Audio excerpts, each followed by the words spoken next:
We're just going to give it a few minutes here. Good morning or afternoon, Reverend Alden. How is Bonita Springs today?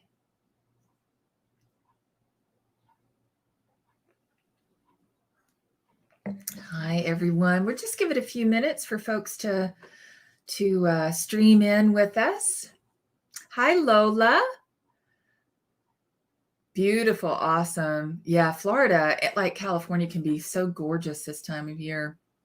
Lola, where are you coming from? What city, what state of mind? I'm a little punchy today. I'm going to just tell you right off the top. Yeah. Oh, my goodness. So we'll just give it a minute here for folks to log on.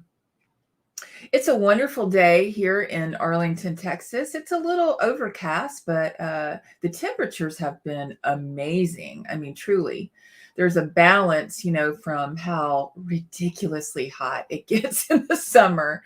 But even for, December, it's been pretty doggone warm. Homosassa, am I saying that right? Homosassa, Florida? Wonderful. Well, welcome, Lola. Hi, Penny. How wonderful to have you here with us today. Yeah. Okay, well, I am, it's just a little bit afternoon, so I'm going to jump right in.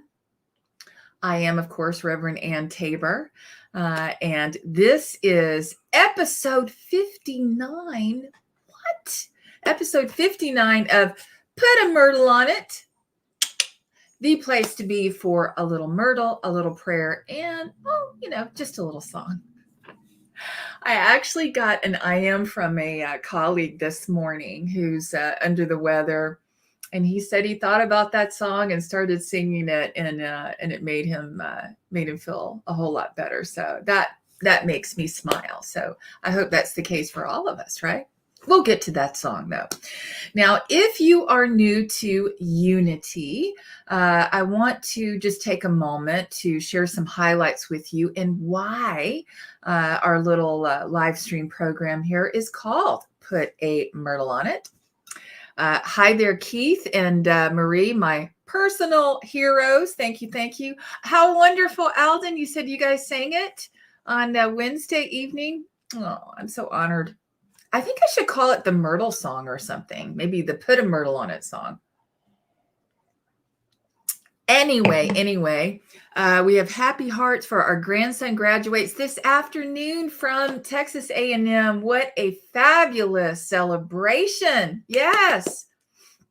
Okay, where was I? All right, so here are some of the highlights about Put a Myrtle on It. Now, Myrtle Fillmore is one of the co-founders of the Unity movement. She and her husband, Charles, created the Unity movement back in the late 1800s. And then over this period of time, many things have developed, right? But two really big ones are, one, Silent Unity, which is one of the longest running telephone prayer ministries in the world. If you've never called Silent Unity, I encourage you to do that. You can simply Google it and you'll get the toll-free number. They would be happy to pray with you. You might have a request or a celebration, but they're there 24/7 to pray with you. And the other, of course, is the Daily Word magazine, which you can subscribe to. It is just a magnificent daily devotional. Most folks who read it feel like this was written just for me today. Yeah. There's a divine appointment in those writings. I do want to share with you, you can also go to dailyword.com. You can read it for free if you don't subscribe, but I do encourage you to subscribe. It is read by millions around the world, all walks of life, all different faiths. You don't have to be in unity by any means whatsoever to enjoy the daily word. Now, when I was in seminary, which seems like eons ago, even though I graduated in 2015, I am a licensed Unity minister, ordained, Master of Divinity, all that good stuff. But when I was in seminary, I coined the phrase, put A Myrtle on It. So while we are growing through this pandemic together, because my beloveds, this is not over.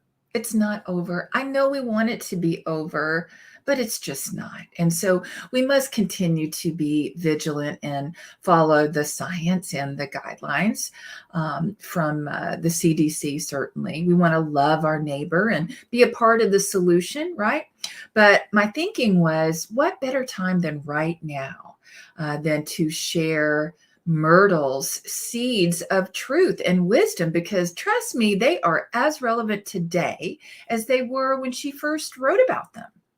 So every Friday at 12 noon Central Time, until otherwise notified, we are going to come together here in this virtual space, and we're going to put a myrtle on it. Right now, I do want to tell you that this is not magical thinking. This really is about applying these spiritual principles to your life. And so today I am going to share from Myrtle's book, Healing Letters. And this is coming from her chapter titled Going into the Silence. Going into the Silence, which, by the way, it's pretty much where all the answers are, right? Now, it doesn't mean that things don't show up in the right place at the right time. It could be a person. It could be a book. It could be a movie. It could be a song. It could be a message that you just happen to come across. Of course, all those things show up as our great spiritual teachers. But truly, the silence is the place, that secret place of the Most High, where we center ourselves and we tune out the noise and we tune into God. And so that is why I am choosing to share from this particular chapter, because let's just face it, this can be a very busy time of year. I mean, this can be intense, right?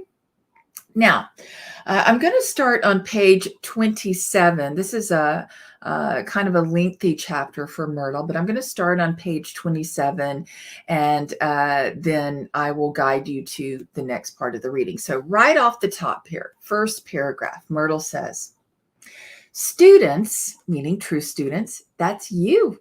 That's you, boo. Students should not try so hard to go into the silence.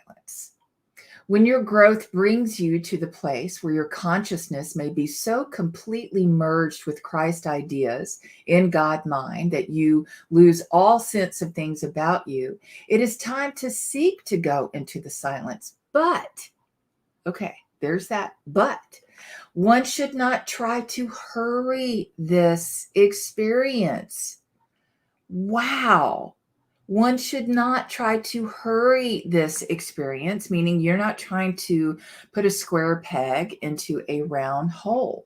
She says anything that is an effort and that disturbs the natural functioning of the body is not going to bring your mind into conscious atonement at one with the source of your light and everything good.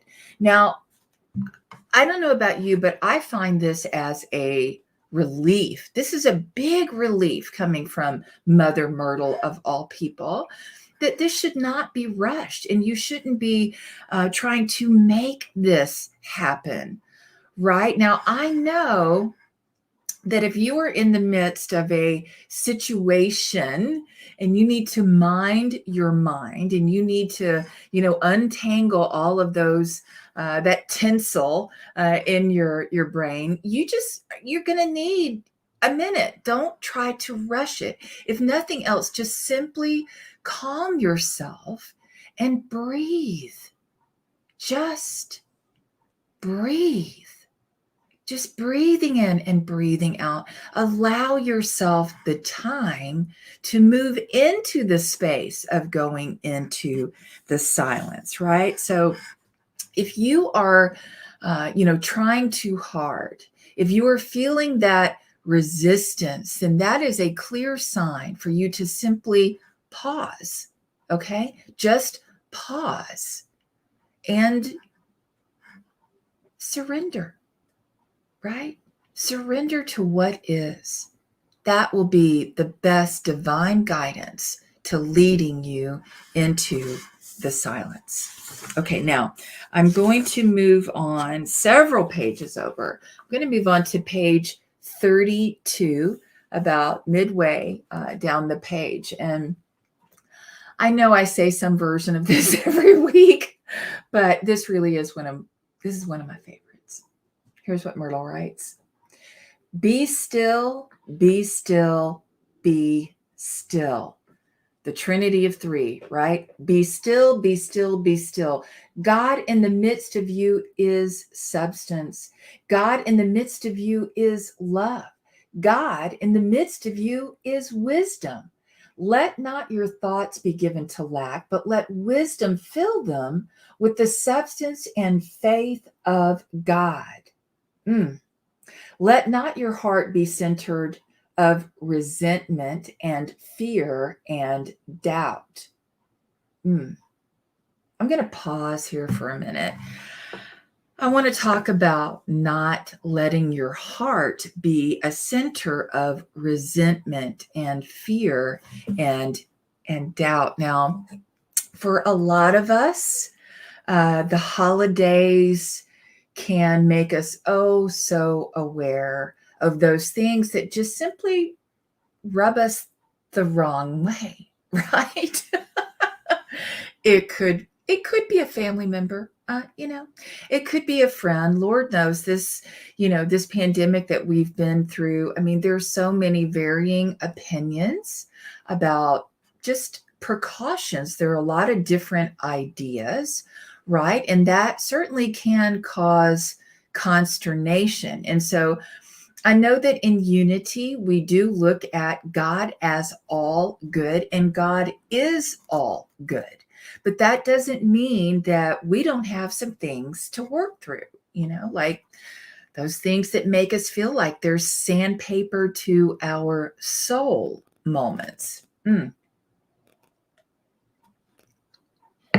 so just a reminder, a couple things for you to think about, as you prepare to go into the silence, because hanging on to resentment, hanging on to unforgiveness is only hurting you. It ain't hurting the other person, right? And so, there's a couple of great metaphors about this. Some of our Buddhist friends talk about unforgiveness is like drinking poison, but expecting the other person to actually die. It's like drinking poison, but expecting the other person to die. Another great metaphor, and this comes from Thich Nhat Hanh. Hanging on to unforgiveness is like suddenly your house is on fire and you go chasing after the person that you're pretty sure is the arsonist. So you're in hot pursuit of the arsonist, but meanwhile, your house is burning down.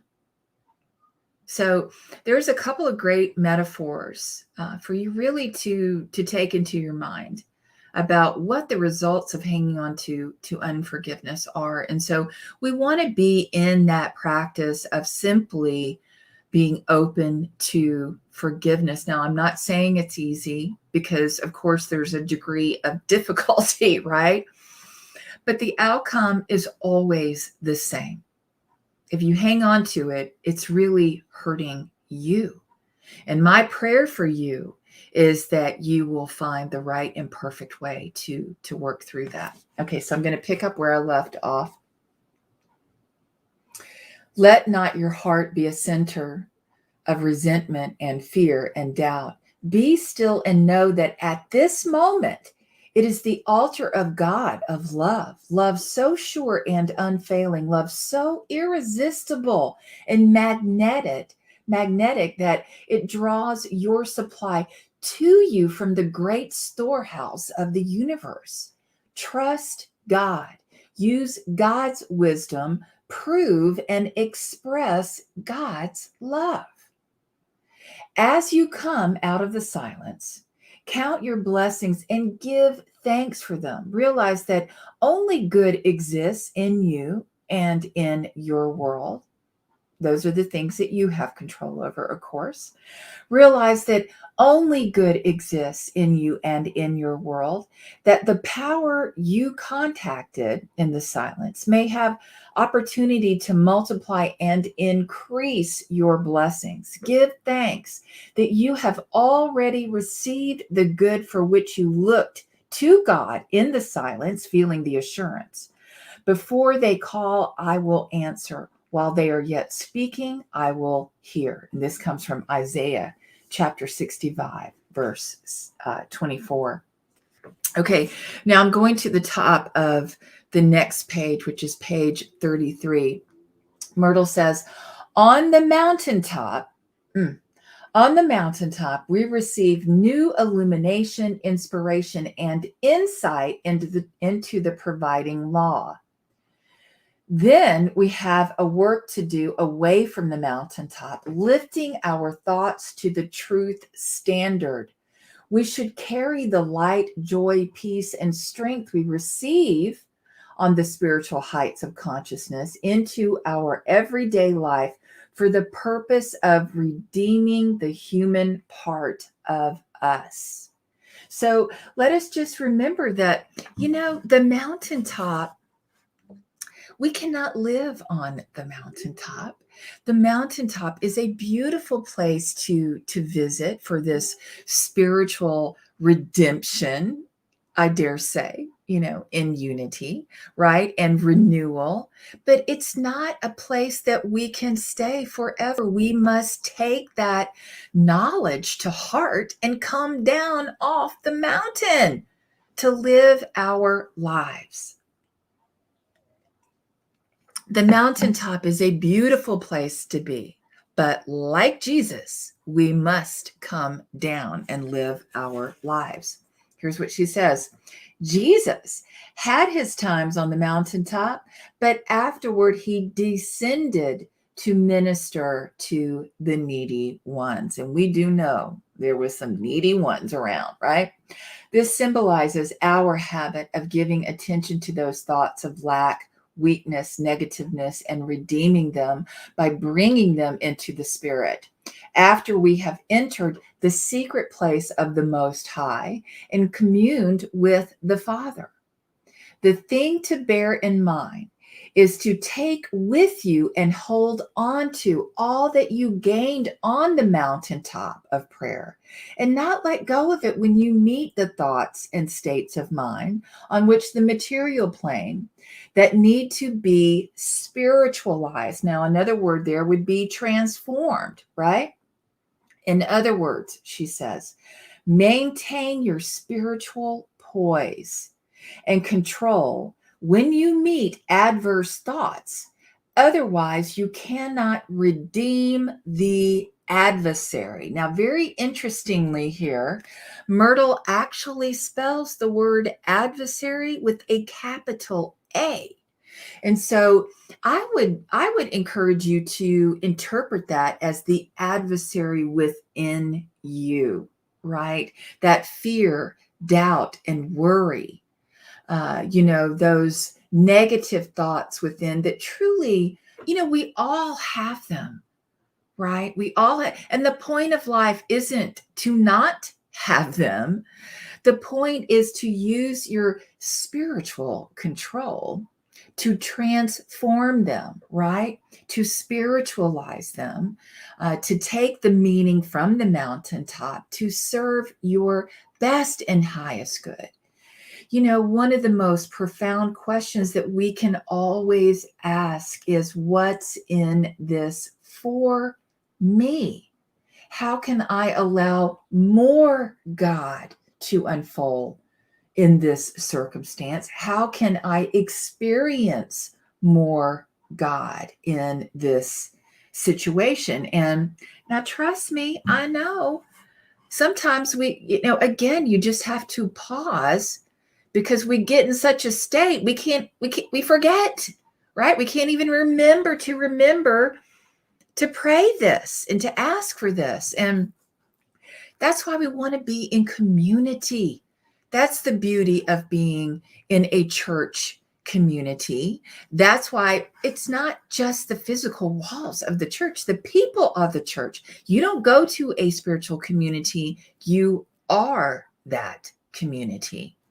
And so, one of the things that we do, one of the ways that we love each other most is just by simply, being with one another, lifting each other up, and just remember how can I allow more God in this situation. Okay, final paragraph here, and boy, I think this is the one that gets the neon flashing light. Myrtle Fillmore writes, when we seek God, our temporal as well as spiritual needs are supplied. The providing law will always work for us when we work with us. The providing law will always work for us when we work with it. Now, perhaps you've heard the phrase, it works if you work it. And here's Myrtle's version of that long before that phrase probably took hold. But the thing I want to point out here, the providing law will always, when is she saying? She's not saying, sometimes or most of the time or maybe. She's saying the providing law will always work for us when we agree to work with it, when we allow God, when we let God, right? Let go and let God help us. I mean, is that some great Myrtle today or what? Woohoo! I mean, I am inspired. I hope that you are too. Okay, so that is our lesson for today from Myrtle Fillmore's Healing Letters from her chapter titled Going Into the, I would say Going Into and Out of the Silence, which begins on page 27. All righty. Oh, good morning, Linda. So you're listening in the car. Oh, yes, I know. Aren't we so blessed? We have all this technology available to us. It's really such a blessing. What did you say? You ordained in 2015. If I think about a bunch, that makes me, oh, right. Oh my goodness. Okay, so we've had a little Myrtle, and now, of course, it's time for a little prayer. Now, if you are in a moving vehicle, please do not close your eyes, but you certainly can just be in a driving meditation state, and you can listen and allow this, to wash through you and over you. And so, if you are in a space where you can do this, then I encourage you to now begin to settle in.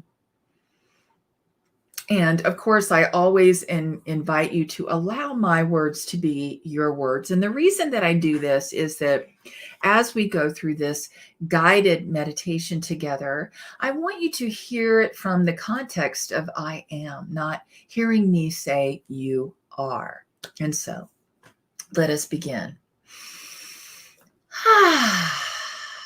And so I just take a deep cleansing breath.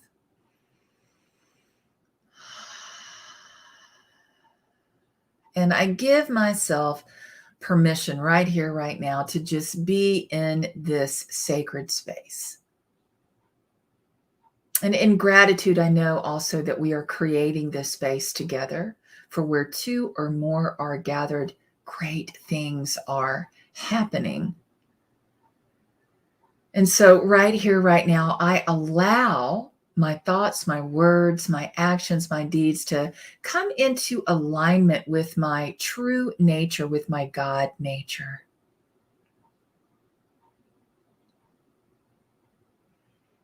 And so I very simply just scan my body temple from the top of my head to the tips of my toes. I bless my body. I love my body temple, and I'm so grateful for these moments where I can remember that my body loves me. My body supports me. And so I choose to listen to those messages that my body is sending me, and I support my body. We're not separate, but sometimes I just need to be reminded to tune into the messages that my body wants me to hear. And so I bless my mind, I bless my thinking, I bless my consciousness, I bless my brain capacity. I'm willing to train my brain into new ways of thinking, in new ways of growing that serve my best and highest good. I bless my skin suit. I bless my bone structure. I bless my eyes, my nose, my lips, my ears. I bless the power of my tongue and the words that I speak. I bless my throat chakra, the power of my voice. I choose to use the power of my voice for good in this world. Moving down the body temple, I bless my arms, my hands, my feet. I know that I am the very breath of God. My hands, my feet, my voice, my breath are the very presence of God in this world, the very presence of love. Love is another name for God. I bless my heart chakra, the powerful way in which my heart, this magnificent organ, serves my body temple. I bless my chest area, my lungs, my ribs, my breathing capacity. I bless all of my internal functions, my nervous system. I bless my gallbladder, my kidneys, my liver, my colon, that beautiful power to just simply release.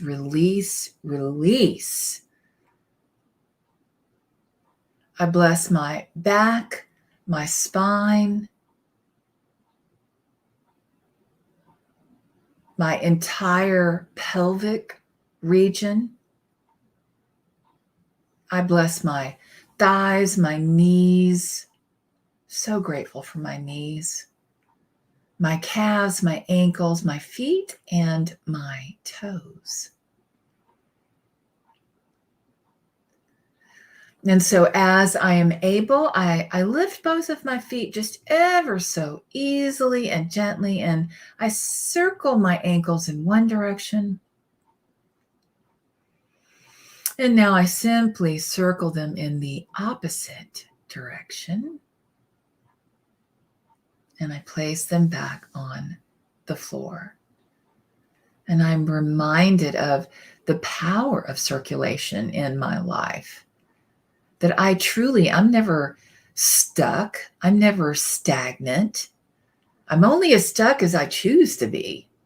And so I choose to remember the power of circulation. And so once again, from the top of my head to the tips of my toes, I bless my body, and my body blesses me. I love my body temple, and I know that my body loves me. I am grateful for the areas of my life and my body that are just brimming and radiating with perfect health.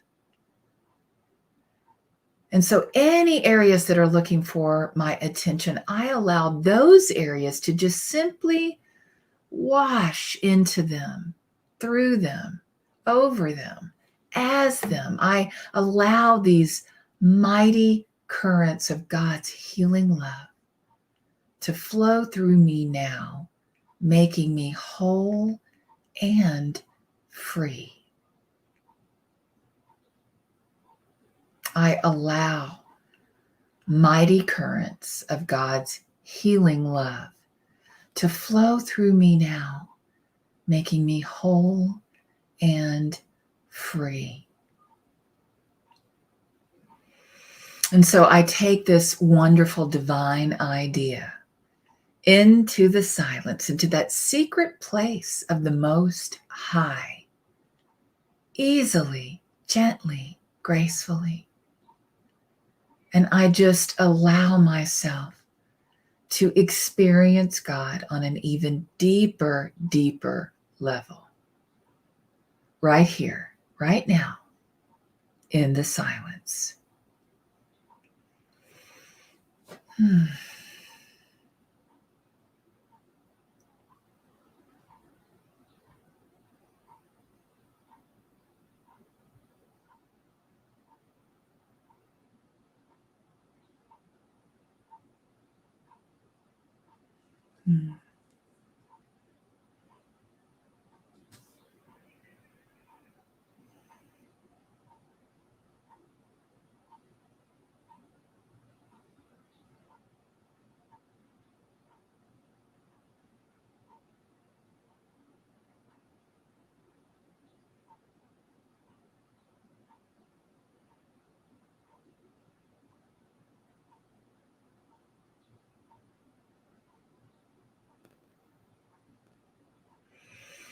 I am in God, and God is in me.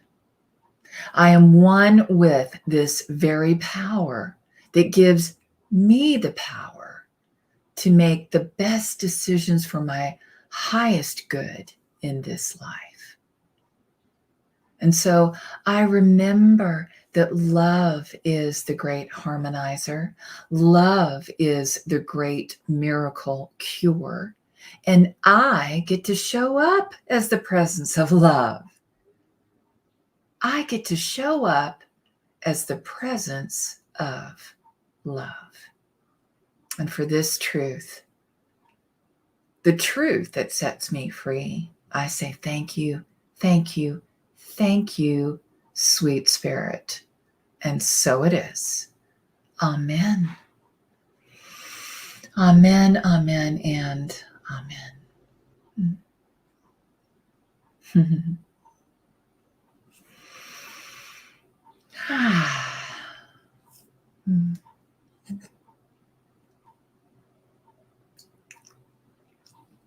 Well, we've had a little myrtle, we've had a little prayer and meditation, and now it's time for a little song. Now, this is super easy. If it's new to you, you can just join right in. Here we go. We're going to sing this 3 times.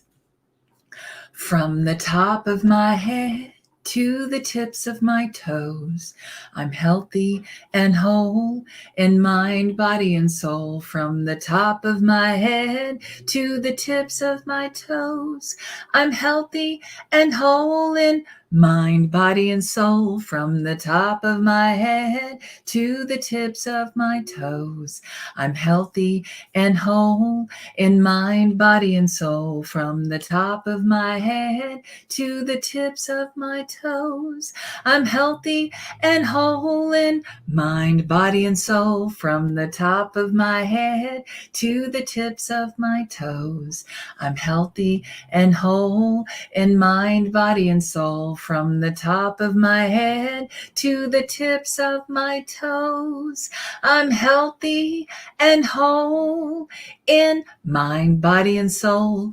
Mind, body, and soul. Mind, body, and soul.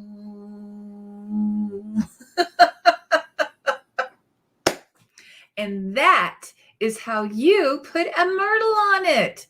That's how you put a myrtle on it. Good for you. I want to thank you so very much for, especially for those of you who are able to join in live stream and help co-create this virtual space together. Also grateful for those of you streaming in through Daily Fillmore today, or maybe you're catching this in our archive on our Unity of Arlington Facebook page or on our YouTube channel. We're also streaming through YouTube today. So thank you so very much. I also want to invite you to share your spirit of generosity. There are 3 very easy ways that you can do this, and they're all posted with this live stream. One is just simply go to our Unity of Arlington website and click the donate button. We also use the Tithely Text to Give app. And of course, there's always the United States Post Office. We bless the USPS. Yes, we do. One more reminder, every Sunday at 11 a.m. Central Time, we invite you to join us right back here on our Unity of Arlington Facebook page or through our YouTube channel. This Sunday, we will be continuing with the 4th Sunday of Advent with my talk titled Joy in the Journey. Now, if you have ever jumped for joy, you know what it's like to just experience that amazing energy that just comes so easily, right? But what about in those times where, how do we find joy in some of the more difficult times, And I know that we have all been through some of those during these, 20 months of this pandemic. So I invite you to join us for Joy in the Journey. All righty. With that, I love you. I really do. Love you and bless you. Until next time, peace and blessings. Mwah. Oh, and we'll see you next Friday. I do plan to be here on Christmas Eve. So we'll see you here for Put a Myrtle on It on Christmas Eve. Love you. Mwah.